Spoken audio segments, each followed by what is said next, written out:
gukosorwa ntabwo ari ikibazo kinini cyane.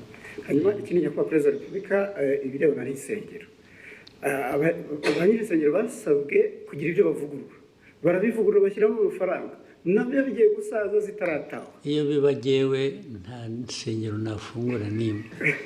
N'ibyo dukora tubikora nyine byose kugira ngo abantu nayo insengero muri development, muri ibi byose twavugaga intambara ziri ku isi na survival y'igihugu, insengero zifitemo uruhare iki?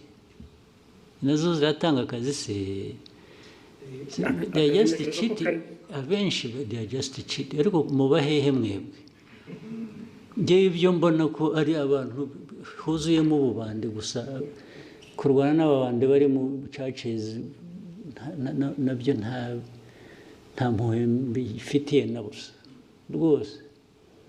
Ariko mwebwe abakoroni barabarindagije, namwe murarindagira. Ubu twirwe tuganira ibintu bya church, ibisengero, wagiye mujye guhinga, mworore, mujye gusenga, nushaka usengere kuri telefone. Churches aho byaturutse ntuhazi, churches ahantu hose ziri, ahubwo ndetse buriya nuko dushaka gushyira ibintu mu kuri, ntitudashaka guhutaza abantu, tugira kwigisha, naho hafunzwe nke.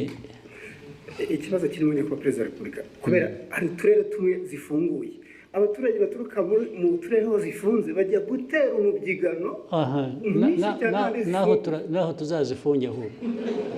Yes, aho ziri ubwo tuzazifunga,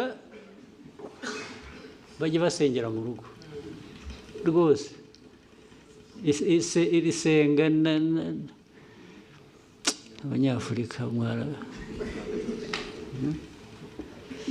Niba munyemera ikindi kibazo kimwe kirebana n'inyambo, ejo bundi mwagabiye Emile wa Katari inyambo, Albert Rudatsimburwa twaza tuganira avuga ati birakwiye ko inyambo zishyirwa mu murage w'igihugu ku buryo buri official. Ibyo bintu mwigeze mubitekerezaho, bizakorwa ryari? Muzabitekerezeho mwebwe. Muzabitekerezeho mubikore. Njye mfite inyambo ndazitunze, ndishimye. Uko muzazigenza migirire gute, ibyo birabareba. Yes, njye nzatunga, ngabe, nishime, nyambo ko ari amateka yacu se. Mwe mukora akazi ko